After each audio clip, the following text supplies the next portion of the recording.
The Enchanted Ring of the Little Froggies, or hopping around ancient and modern jewelry ideas. I hope it is not bad news when I say that sculpture is more powerful than diamonds. Diamonds are everywhere, but a uniquely sculpted pendant or ring is really rare. This is good news for 3D printed jewelry, as it can be shipped directly to the customer. It just needs a little bit of polish. There are no stones to set, no intricate parts to detail. People who are printing or casting your ring will take care of all the shipping. Purely geometric 3D jewelry is extremely interesting, but it is abstract, highly abstract.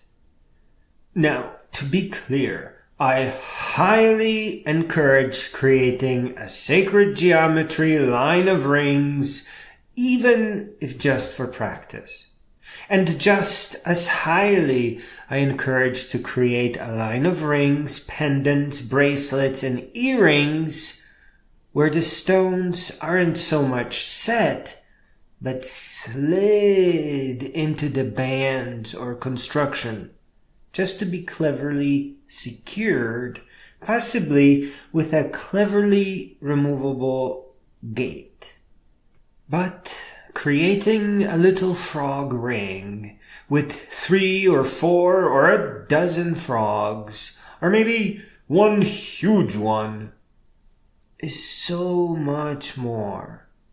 It is mysterious, meaningful, if that is the little critter that your customer chose, private, personal, extremely unique, and I dare say exquisite.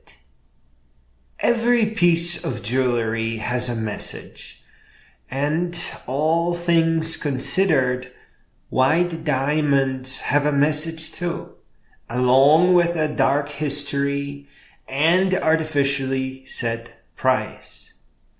It may be just me, but a collection of well-worn beach glass that was collected by the customer on beaches all around the world, cut to size, maybe polished, probably not though, and then encapsulated in a pendant or ring, has more colorful story to tell than a white diamond, even though it begun as discarded glass.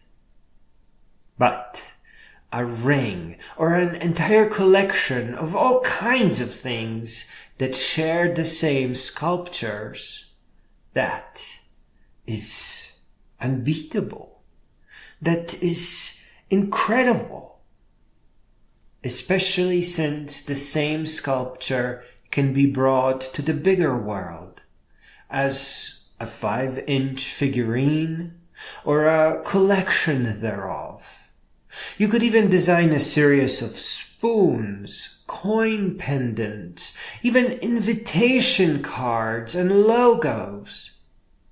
And if it is not too much to suggest, you could use the same 3D models that you sculpted for jewelry in a painting, where you would first map out the scene and lighting in Blender, and then take to Krita, where you could use that scene as a reference image and create a magnificent masterpiece.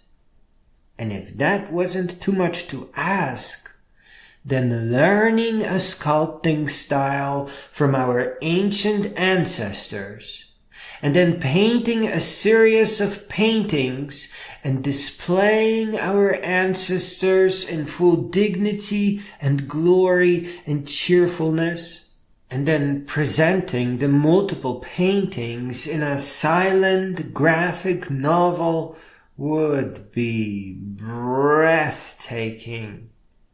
And just name your collection after the culture that you personally connected with, that inspired you.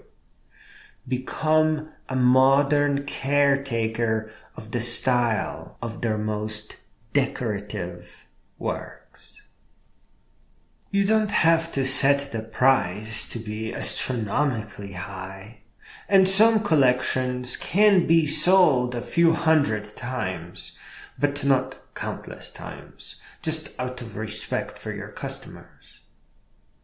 In closing, I would like to say that the geometry and wireframe, rails into which you slide precious rocks rather than just using heat or solder, diamonds, all manner of interesting rock, famous pieces of glass and precious bits, maybe micrometeorites, and even glowing tritium capsules and fancy crystals, all make for beautiful jewelry. But we shouldn't forget history, especially the ancient times, as that is where jewelry had its birth.